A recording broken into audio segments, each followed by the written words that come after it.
to talk about your relationship. Ooh, okay. Yeah. And it's Robert, right? Yes. How does Robert, this is kind of two prongs. How does he prop you up? And how does he bring you down to earth?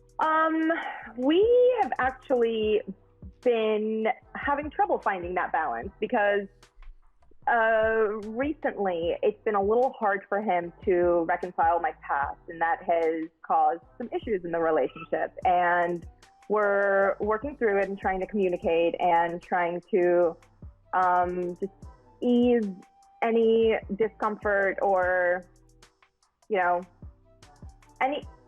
it's really hard. He has never been used to this many eyes and this many voices, and it got to him a little bit, and it's been really hard for us to get through, but we're working on it. So the whole propping up and bringing back down to earth, there's a little bit too much bringing down to earth right now and not enough propping up, and we're just trying to find that balance. So is that something that it's been because of this most recent situation of the back and forth, or has it been kind of building up, or it's this line? Yeah, it's been this recently. I think it started around when Rami came out, and I really started feeling comfortable speaking out because people started actually listening to me. And yeah, we've been working through it since. And I would say the toughest for him is when he posts about me. The backlash is pretty bad, and he has trouble dealing with that. But at the same time, I don't feel supported when he just remains silent on a lot of things. So we've been trying to work through some internalized shame that's being projected and figuring out what exactly is the root cause, and trying to just cut out anything that would invite unnecessary voices in, which is very hard when I'm trying to be so vocal about everything.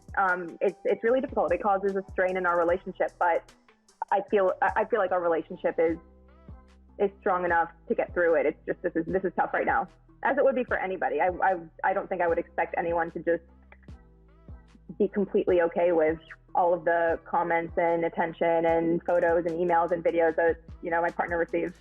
Okay, so I was gonna say, when you say you want him to, did you say you want him to defend more or be more outspoken? How do you mean?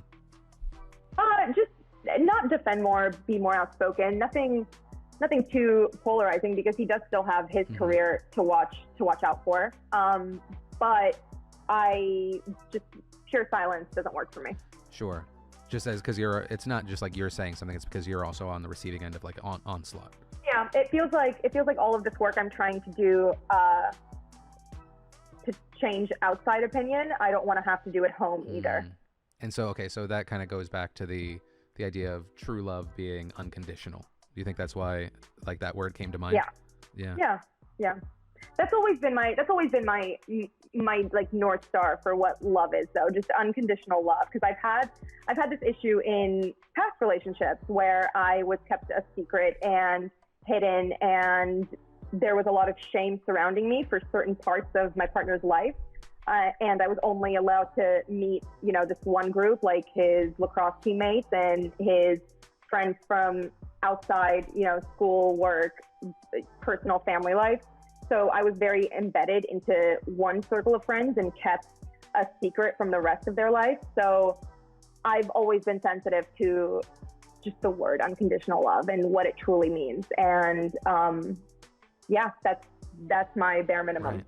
Unconditional. It is interesting that it's popping up this way, because it feels like, obviously there's been a big difference over the last 4 years. It feels like the world is a little bit more sex positive. It feels like any sort of like the adult natured stuff is more commonly accepted as more people do things more in line with like an OnlyFans and stuff like that. But is when the onslaught, or when that's received, is it more just accusations of connected to the Bang Bros accusations that you're lying? No, it's honestly just people trying to be assholes and send him stuff from my past. Yeah. And when it's unsolicited and unexpected, I mean, you can't control your psyche when you see something that you're not braced for. So I guess like when that happens, what do you try and say, or what would you hope would be the thought process for your partner? These people are incels, and this is ridiculous. It's from, you know, half a decade ago. That's the only thought process that should happen. But that's also me having high expectations, and not everybody is going to just be, oh, okay. That's like someone telling me, I don't have anxiety. Everything's fine. Thank you so much. I'm ready to take on the world. So, okay, but so you're kind of going through what you would think would be not the training, but like maybe the education process of how to deal for something. Because was he really involved in social media before? Yeah, he was, to the extent of, you know, he's a world-renowned chef and has had a lot of eyes on him. Like, he was on covers of magazines in Sweden and in Europe, and, you know, he's won awards, and he's just incredible and very well known, even like long before me. Like, that's how I met him. I met him because I found him on Instagram. So it's been, yeah, recently I would say it all started last year when I first started talking about this openly. That sounds rough, man. Yeah, couples therapy's great. That's what makes a marriage stronger. Like, the foundations are being built right now. We're setting boundaries for each other. Like, we got married after dating for a year and a half.